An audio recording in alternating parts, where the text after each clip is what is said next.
Javier es licenciado en Educación Física por el Instituto Nacional de Educación Física de la Universidad Politécnica de Madrid. También es doctor en Ciencias de la Actividad Física y del Deporte por la Facultad de Ciencias de la Actividad Física y del Deporte en la Universidad Politécnica de Madrid. Javier es profesor de la asignatura troncal Metodología de la Investigación Cualitativa en Ciencias de la Actividad Física y el Deporte. Es director del Taller de Investigación en Movimiento Creativo, CORPS, del Instituto Nacional de Educación Física de Madrid. Tiene 54 publicaciones sobre la temática de la educación física escolar, primaria y secundaria y expresión corporal. En esta ocasión, Javier nos va a hablar del estudio de la motivación en educación física, estado de la cuestión y perspectivas para mejorar la enseñanza. Javier, bienvenido.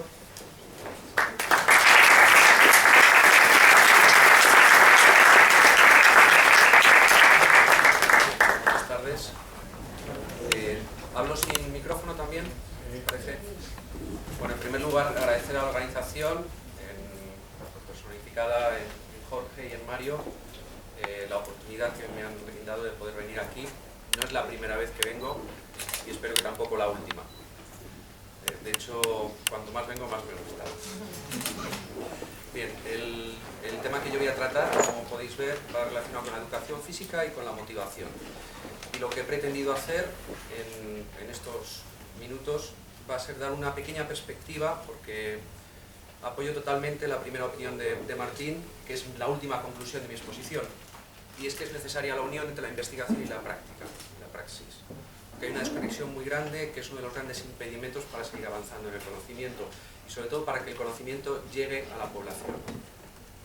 Entonces, mi perspectiva a la hora de plantear esta presentación, que veréis que tiene bastante texto porque como va a ir como apuntes, me gustaría que quedase reflejado, pero yo no voy a seguir el texto, sino que voy a hablar sobre él, para dar una visión de cómo está el estado de la investigación en este ámbito. Y sobre ello, dar unas pequeñas pinceladas de cómo se puede llevar a la práctica. ¿Por qué? Porque hay mucha literatura científica en torno a la motivación, no en educación física, sino en los tres pilares que ha hablado antes Valeria, como son actividad física, deporte y educación física. En la base de datos con la que trabajamos nosotros hay unas 1100 referencias, tenemos, entre monografías, capítulos de libros y artículos con impacto. Y en esas 1100 referencias hay muchísima investigación, muchísima idea que ha dado origen a determinadas teorías. Y el problema básico desde la perspectiva que estamos trabajando nosotros es cómo llevar esa opinión de la teoría a la práctica y que esa práctica sea sobre todo beneficiosa para el individuo que la practica. Bueno, partiendo desde esa idea, os voy a hacer una pequeña introducción sobre la motivación y luego hablaré de las dos principales teorías con pequeñas aplicaciones a la práctica en cuanto a la motivación en educación física. ¿Por qué el estudio de la motivación en educación física y en actividad física en general?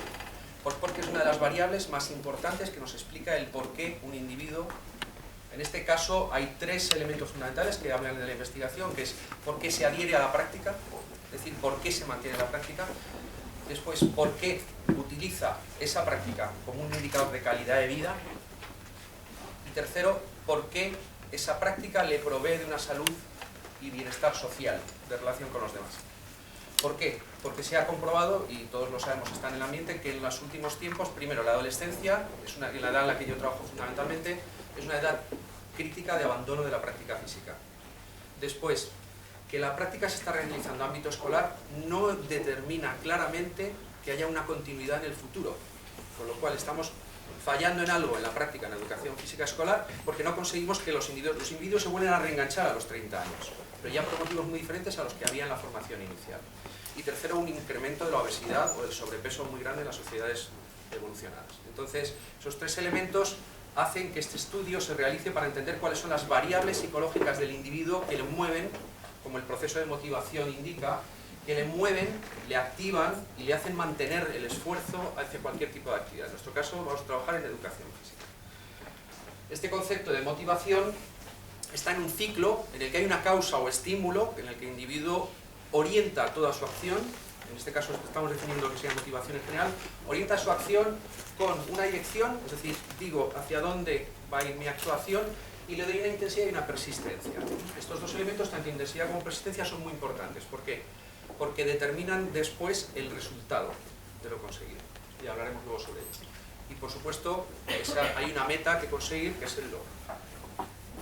Si hablamos de las variables de motivación, dos autores de referencia que trabajan en España sobre el tema de motivación, podríamos ver, este gráfico es muy lógico de entender, ¿no? Porque todos los que hayamos estudiado algo de psicología, de educación, de sociología, sabemos que es uno de los elementos que componen el ser humano dentro de las perspectivas sociocognitivas.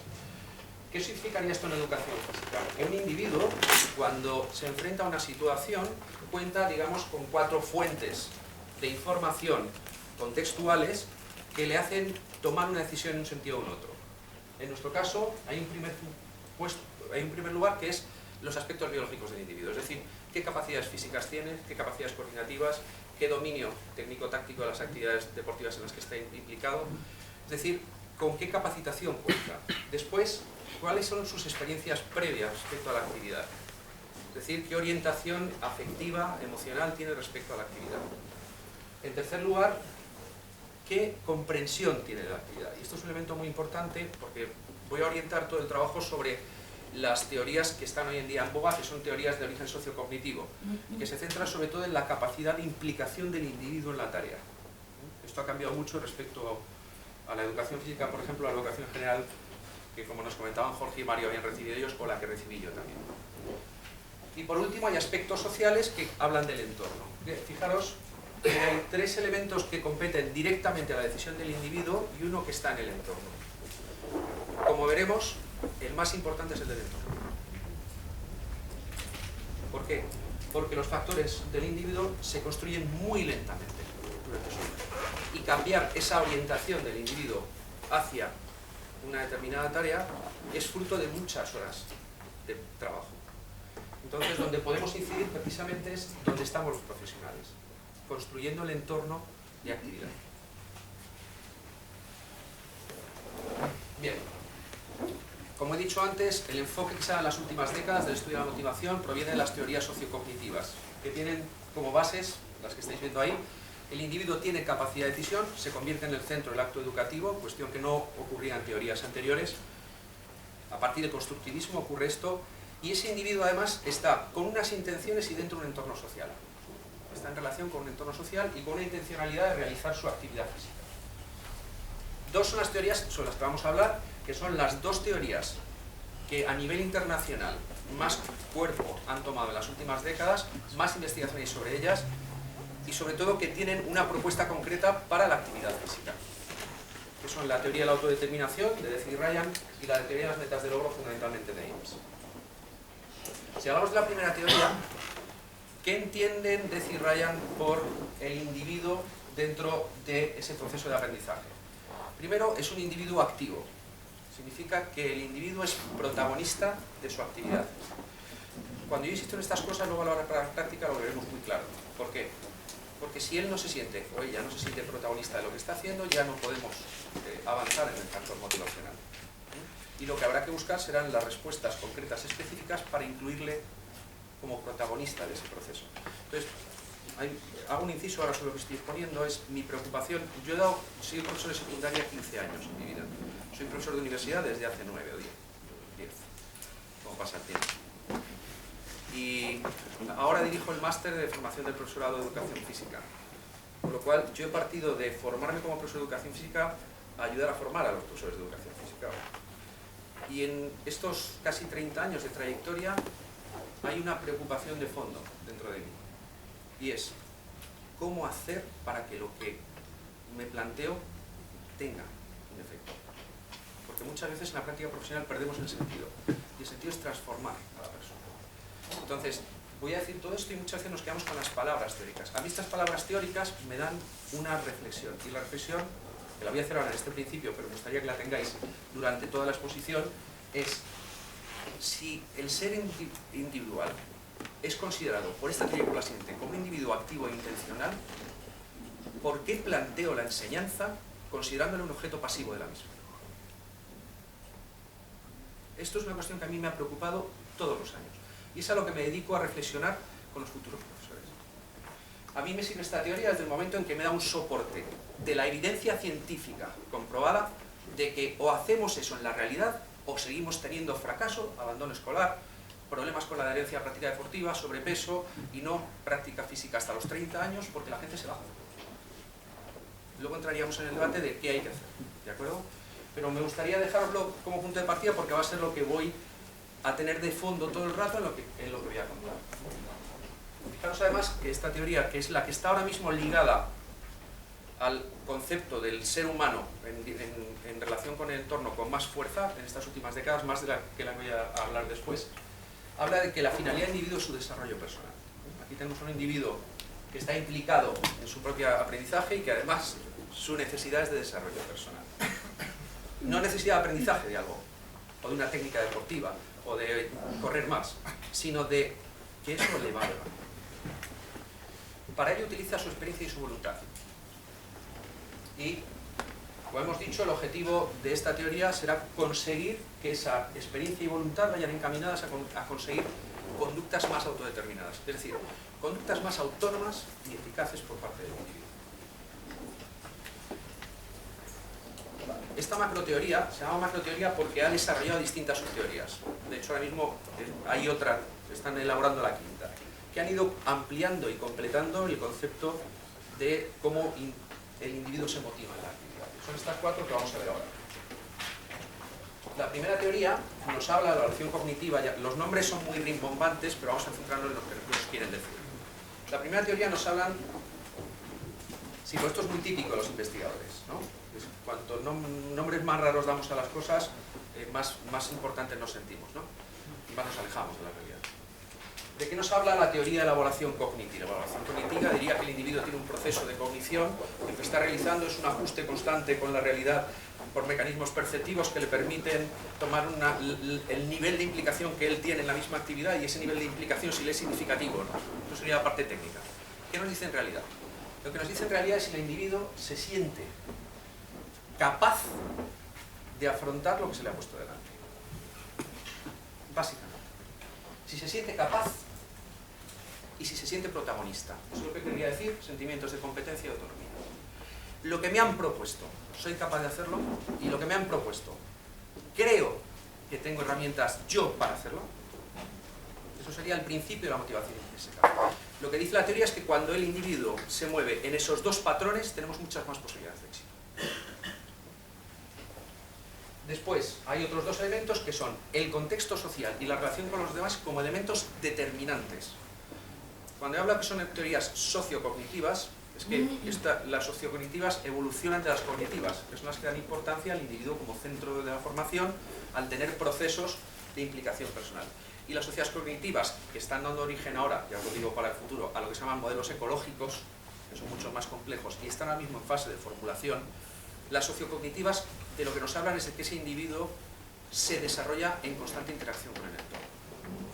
Entonces, una de las cosas que se ha demostrado, que se ha comprobado, es que la implicación del individuo en su contexto y en la relación con los otros también es un factor determinante para que se sienta motivado hacia la actividad. Cuando hablamos de motivación intrínseca, y esta es la segunda subteoría, estamos hablando del mayor nivel de conducta autodeterminada. ¿Qué significa? Si conseguimos promover motivación intrínseca en los individuos, conseguiremos que ellos tiendan a realizar la actividad per se. Juan contaba una cosa que me ha gustado, pues yo lo trabajo mucho, es... No sé cómo llega hasta aquí, pero me gusta. Esa es la vida, esa es la actividad. Yo no sé cómo llega hasta aquí, pero me gusta. Yo nunca predije que llegaría a donde estoy hoy, pero me gusta. Digo, estar aquí en Argentina, con buena gente, bien rodeado. El me gusta es el motor, es la motivación. También puedo decir, yo estoy aquí porque es necesario. Ya luego hablaremos qué significa eso. Pero ese ser necesario ha sacado ya el factor motor de mí. Este sería el caso de lo que llamaríamos motivación extrínseca. Y estos autores hablan de desmotivación o amotivación, que es cuando el individuo abandona. Es cuando no siente ninguna implicación. Todos y todas en nuestra vida personal, profesional, amorosa, emocional, de ocio, hemos tenido sensación con esto. Ayer leí en España, hay un piloto de motos, Carlos Checa, que compitió en MotoGP, fue campeón del mundo, me parece, en 250, no me acuerdo, y luego estuvo Superbikes, que ha sido campeón del mundo, se retira, ¿no? Y me hizo gracia porque le preguntaban el por qué. Dice, es una cuestión física, tiene 40 años, dice, no es físico, dice, es mental. Y perdón por la frase, dice, estoy hasta los huevos. ¿Qué significa? He perdido la motivación, es decir, técnicamente sé que puedo ganar otro mundial, pero ya no me interesan, ¿vale? De eso estaríamos hablando cuando hablamos de motivación. Es decir, no hay motor dentro de mí para llevarlo, no tengo ganas. Esas ganas que muchas veces las hemos identificado como incorrectas, tú lo que tienes que hacer es obligación, lo que se ha comprobado es que nos están dando un indicador muy claro de que hay algo que no va bien. Y de que hay que reconducir la actividad, como veremos luego. No quedarnos en tú tienes que hacerlo, sino ¿por qué no lo estás haciendo? Vamos a ver. Porque en esta línea, que es el continuum de la motivación, la tendencia tanto contextual como situacional como referencial debe ser siempre tender ya a mover al individuo hacia la motivación intrínseca. ¿Esto quiere decir que es el logro maravilloso? No. Esto quiere decir que es la tendencia. Vamos a encontrar que podamos hacerlo en un momento, en momentos aislados, en momentos interconectados o en una realidad. Y esto además no se puede predeterminar. La tercera teoría nos habla de que todo individuo, para conseguir sentirse implicado en una tarea, necesita satisfacer tres necesidades. Primero, sentirse útil, sentirse capaz. Segundo, sentirse autónomo. Y tercero, saber que lo que está haciendo le pone en relación con los demás. Ya sea, y ahora lo voy a decir, pues luego hablaremos de la teoría, para competir o para cooperar. Pero está en relación con los demás. Esta teoría lo que ha comprobado es que estos tres elementos son los sentimientos más potentes en un individuo para autodeterminar su conducta, es decir, para tomar decisiones personales en su trabajo personal. Y la cuarta subteoría habla de qué tipos de orientaciones se formulan en función de todo lo que hemos contado, del tipo de motivación que se da y de la satisfacción de las necesidades que tiene el individuo, tanto con eso como con la competencia que siente. Y determinan que hay tres que intuitivamente todos sabemos, ¿no?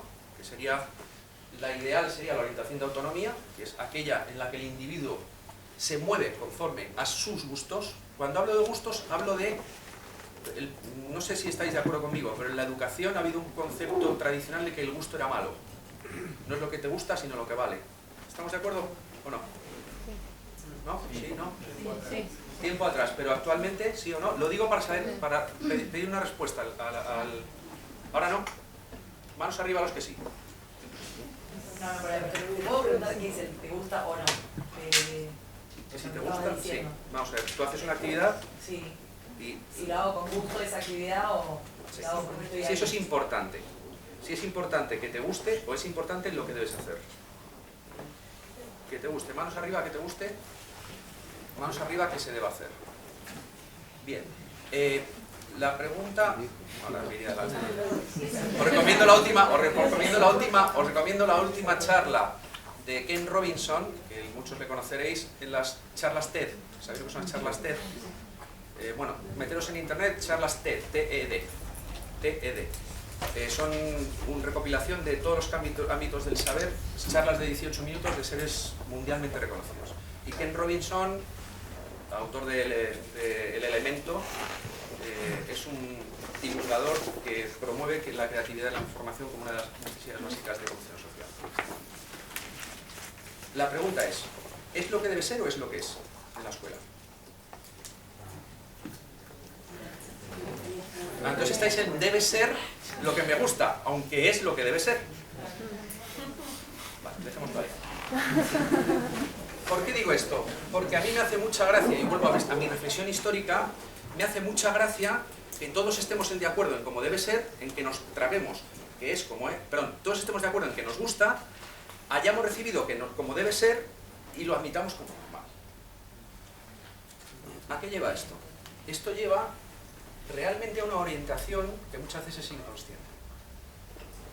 La orientación de autonomía es la más complicada de conseguir y muchas veces la ponemos en el título para luego realizar una orientación de control.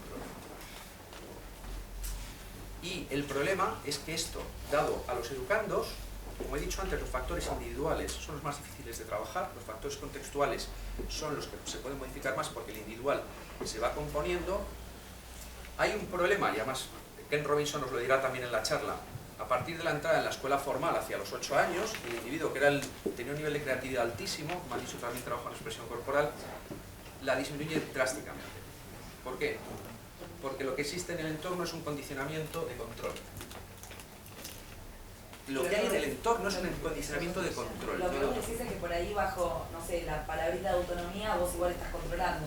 No, estoy diciendo lo contrario, estoy diciendo que se dice la palabra de autonomía, pero que se utiliza una orientación de control realmente. Está mal, por eso. Está mal, a ver, no hay nada bueno y malo, pero lo que se está comprobando es que funciona así realmente. Y lo que tenemos que hacer es formular cómo conseguirlo. Pero muchas veces decimos, no, yo tengo autonomía, en una cuestión, hace poco, una broma que hacía un compañero mío dando clase que decía, no, tú trabajas creatividad, no, yo también, creatividad absoluta con mis alumnos. Les digo, tomad un balón, ahí está, haced lo que os dé la gana. Creatividad absoluta.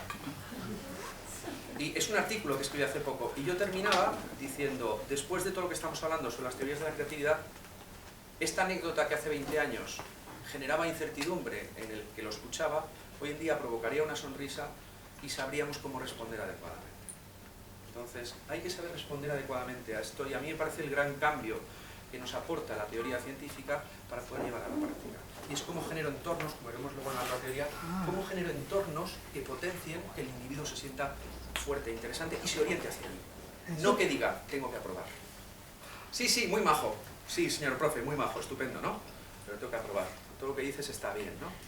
Yo a mis alumnos os digo, cuando empiezan a soltarme piropos en clase, les digo, después de las notas. ¿Vale? Eso me lo dices a la cara y en la calle después de las notas. No antes. ¿Por qué? Porque ahí estoy ejerciendo una orientación de control muy clara. Y es como yo soy un profesor afectivo, refuérzame afectivamente. No estoy provocando una autonomía. Estoy haciendo una orientación de autonomía si el individuo no se siente forzado a ello. ¿De acuerdo? Os digo una de mis reflexiones en clase, ¿no? Y por último, la impersonal, que esta es preocupante y que sucede, aunque está camuflada, es cuando el individuo abandona el interés por la práctica que está realizando. Y lo que él siente es que no es capaz. Y estos casos, además, en la actividad física los tenemos muy claramente y muchas veces latentes, no manifiestos. ¿Qué nos dicen las...? Les os he dicho, hay 1000 y pico referencias, yo no me quería meter en ellos, sino en un ámbito. Lo que nos dice la mayor parte de los estudios, tanto en actividad física competitiva, como de ocio o recreación, o como no competitiva, como en educación física, como en deporte en general, pero en deporte, competitivo y actividad física, es que hay una relación muy clara entre los factores que hemos hablado hacia la autonomía o determinación con la motivación intrínseca. Eso es lo que nos dicen. Es decir, que cuanto más potenciamos lo que hemos dicho en las teorías, el individuo se siente más capaz y más competente para abordar la actividad, con lo cual tendrá más éxito. ¿Qué implicaciones podemos sacar para la práctica? Algunas de los que proponen algunos autores, y esta es la parte que, como diría al final, hay que desarrollar mano a mano con el docente. Implicar al alumno en el diseño de la actividad. No implicar al alumno en vamos a hacerlo, sino implicar en el diseño, que escojan, que haya una parte que escojan ellos. Es decir, vale, yo tengo que desarrollar este contenido, tengo que desarrollar esta habilidad. ¿Cómo lo hacemos? Porque hay 3 posibilidades. Información. Vamos a hacerlo. Profe, vamos a hacerlo. ¿Vamos a hacerlo para qué? Te tengo que contar lo que estás haciendo. Vamos a hacer carrera continua porque esto es muy importante. Ahora no llegaría al nivel, no podría hacerlo porque te lo has puesto tú, pero sí para explicarle cuál es el beneficio que va a obtener, tanto con eso como los juegos, como cualquier tipo de actividad. Consensuar los objetivos. Consensuar no significa todo vale, como he dicho antes con la creatividad absoluta. Consensuar es llegar a acuerdos. Importante, y esto está muy demostrado, el feedback correctivo genera una respuesta a medio plazo de incompetencia y de control en el individuo. Esto está demostrado. No significa no vamos a corregir, significa que la manera en que corregimos determina a medio plazo el que un individuo tenga adherencia o no a la práctica. ¿Por qué? Porque si el factor correctivo es el que prepondera, el individuo acaba sintiendo la sensación de que nunca llega a tener éxito porque siempre falta algo. Por lo tanto, simplemente es cambiar la formulación de las frases. Reforzar los aspectos positivos, sí, y después marcar los negativos. Exactamente, por ejemplo, o la corrección hacerla desde el logro. También, no claro, desde la falta. O no desde lo que queda, sino de lo alcanzado. La diferencia entre correcciones de proceso y de resultado. O centrarse en las cuestiones de proceso. muy buenos ayudantes de vida. Exactamente, muchas gracias. Y por último, debe prevalecer la satisfacción del logro por las recompensas. Hay interesantísimos estudios que ligan el aumento de recompensas externas, que, como decíamos, motivación intrínseca, al decaimiento del interés por la práctica. Y esto está hecho no solamente en actividad física, sino en programas de voluntariado, a los que se les ha dado algún tipo de recompensa y los voluntarios han acabado abandonando el programa. Entonces, el ser individuo se mueve, si queremos motivación intrínseca, la motivación, es decir, el interés o la recompensa debe ser interna, no externa. Entonces, este tema tiene que ver mucho con el tema de la apuesta de las notas, ¿vale? Pero no voy a hablar de ello porque nos podríamos dedicar una tarde entera a ello. Y por último, hay que intentar, por supuesto, que las actividades sean en grupo, porque el trabajo en relación con los demás, como hemos comprobado en tantos escritos y en algunas cosas que hemos dicho, es muy valioso. Pasamos a la segunda teoría, que es la teoría de las metas de logro. ¿De acuerdo? Hemos hablado de la primera, la autodeterminación, es una teoría muy compleja, que sigue en evolución, que sigue arrojando resultados. Es la teoría más actualizada. La teoría de metas de logro, digamos que quizá ha llegado en los últimos años a su límite de exploración, pero es una teoría que está muy bien conjugada y que nos da muchos patrones para poder intervenir. Nos habla también de un organismo, si no es activo en este caso es intencional, pero tiene el mismo resumen. El individuo se mueve por sí mismo. ¿De acuerdo? En este caso, alcanza una meta. Ya veremos que la meta no es un logro competitivo. La meta para él tiene unas connotaciones de un constructo que él se hace en la cabeza. Y su objetivo es mostrar competencia. La diferencia con la teoría anterior es que la competencia que muestra en la teoría de la autodeterminación está más ligada con satisfacciones personales, y aquí, como veremos, esa competencia puede estar ligada a satisfacciones personales o a satisfacciones en relación al otro. Y lo que ellos hablan mucho que es contextos de logro. ¿A qué llamaremos contexto de logro? A una situación normalmente de enseñanza, que se da en cualquier hecho en el que él o ella participe. Y son contextos en los que hay algo que lograr, hay un objetivo. ¿De acuerdo? Estos estados de implicación que componen lo que el individuo espera y lo que tiene en su entorno se componen de dos factores. La orientación que va a tener el individuo hacia la actividad y el entorno o el clima que se va a generar a su alrededor. Esta teoría es más sencilla para que comprendamos lo que hemos dicho que la anterior. La anterior es más compleja, aunque es más lineal, y esta es más esquemática. Entonces, si hablamos de la orientación motivacional, que es lo que os he dicho al principio, y es lo que se ha demostrado con esta teoría, la orientación motivacional, la del individuo, es difícil de cambiar. La orientación está en su educación. Si yo he tenido unos padres que me han ligado a ser muy responsable, a conseguir siempre lo mejor, a ser el número uno, yo tendré esa tendencia, esa orientación. Mientras que tengo unos padres que me han ligado a lo contrario, tendré esa orientación. Entonces, la orientación del individuo le genera además unos sentimientos afectivos. Esto es muy importante porque esta teoría, junto con la autodeterminación, hablan de que hay distintos canales, y el canal emotivo o el canal emocional es uno de los fundamentales. Es decir, cómo vivencia el individuo su práctica. Desde esta perspectiva hay dos orientaciones, lo que llaman los autores al ego o de competitividad, y la orientación a la tarea o de maestría. Es decir, a ganar yo, conseguir yo, ser, demostrar, o conseguir hacer.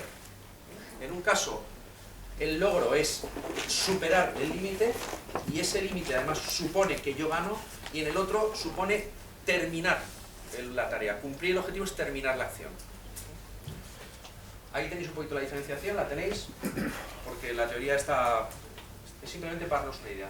Y en cuanto al clima, es decir, a qué se puede organizar en torno al individuo, podemos hablar de dos tipos de clima, que son el clima orientado al ego también y el clima orientado a la tarea. Como veremos ahora, este clima orientado a la tarea va a ser el que más determine nuestra capacidad de actuación. Y fijaros una cuestión en la frase inicial. El clima motivacional se define por señales. Y cuando hablo de señales, hablo de frases, de ubicaciones espaciales, de organizaciones grupales. Es decir, de factores que muchas veces no tenemos en cuenta a la hora de organizar una actividad, pero que determinan totalmente las claves de éxito o fracaso. Esto para mí es un elemento muy importante porque hay gente que dice, yo estoy trabajando de esta manera. Y cuando analizas en una observación cómo tiene dispuesto al grupo, qué tipo de feedback da, qué tipo de organización espacial realizan cada uno de los elementos de la sesión, qué tipos de contactos tienes con los individuos, compruebas que no es real, porque las señales que se están dando no tienen nada que ver con lo que él ha promovido. Esto es simplemente para la reflexión. ¿Qué nos dicen las investigaciones resumiendo? Resumiendo porque he puesto algunos ejemplos.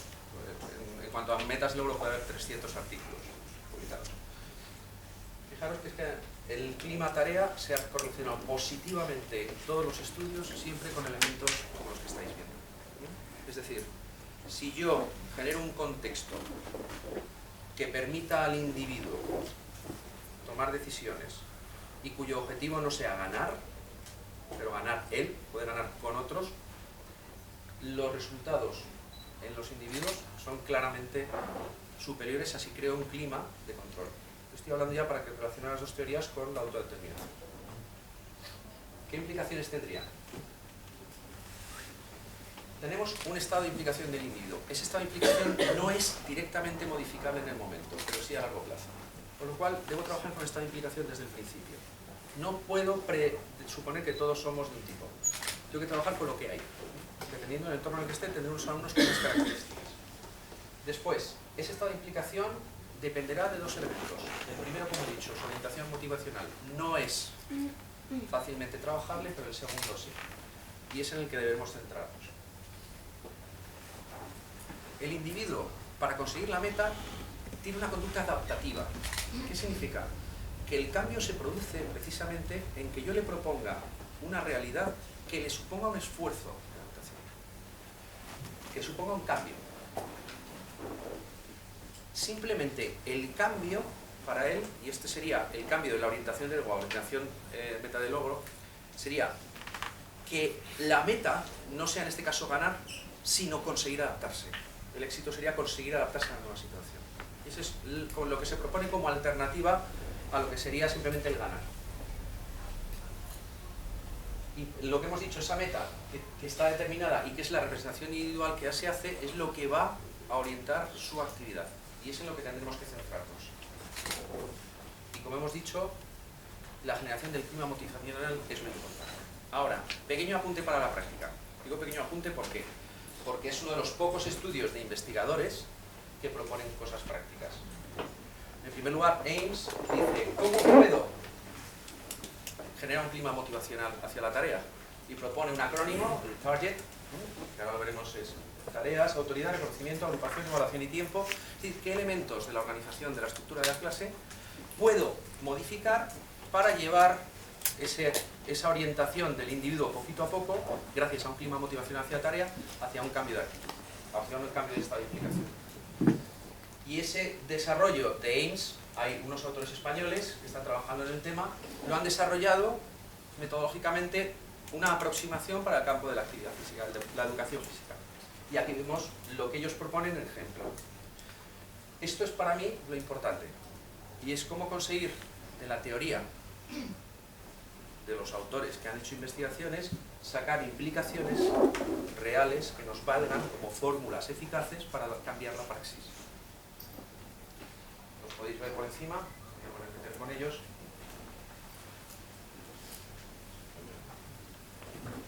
Hago, por ejemplo, un matiz sobre establecer las recompensas, es por utilizar el bichito de Tunnel, y los castigos al inicio del curso, es decir, generar un entorno estable. Muchas veces jugamos con irlo modificando en función de mi relación con el grupo. No, yo genero un entorno estable y ese entorno estable lo hemos pactado. Y cuando tú te sales de él, como cuando yo me salgo de él, no lo estamos haciendo correctamente. Pues este que parece una tontería se muestra como un elemento determinante para que el individuo se sienta implicado en la tarea, conozca los objetivos y sepa a qué atenerse. Agrupación, evaluación. Y voy terminando para que podamos pasar a tomar un pequeño agape. Los modelos teóricos nos brindan un buen marco. ¿Por qué? Porque hay mucha gente detrás trabajando, realizando muchísimo trabajo de investigación para comprobar qué funciona y qué no, y de ahí, de manera inductiva, poder darnos agrupadas ideas que nos permitan hacernos una idea del constructo que nos puede funcionar en la práctica. La implicación activa del individuo se ha mostrado que es fundamental para poder tener éxito con todo lo que he dicho al principio, de adherencia a la práctica, de falta de evitar el abandono, etc. En el contexto educativo no estaríamos hablando de un club de alto rendimiento, sino estaríamos hablando del contexto educativo. Hay que generar contextos de logro que se centren en el éxito personal, no en el éxito normativo. Se hace necesario seguir avanzando en estos modelos, cuestión que está haciendo la teoría de la autodeterminación actualmente, para que permitan ese desarrollo, como he dicho ahora, por ejemplo, en el ejemplo que he puesto, del target aplicado a tareas concretas, al profesor tener elementos concretos para poderlos llevar a la práctica. Y desde esta perspectiva me parece fundamental, y es una tarea que sobre todo en el ámbito educativo es imprescindible a realizar, y es un intercambio, un feedback constante entre el investigador y el docente para poder llegar a conclusiones. Yo en este momento estoy muy contento porque sin saber cómo llega en mi vida a un punto en el que realizo investigación y la puedo llevar a la práctica inmediatamente porque tengo profesores en formación que hacen prácticas en centros reales.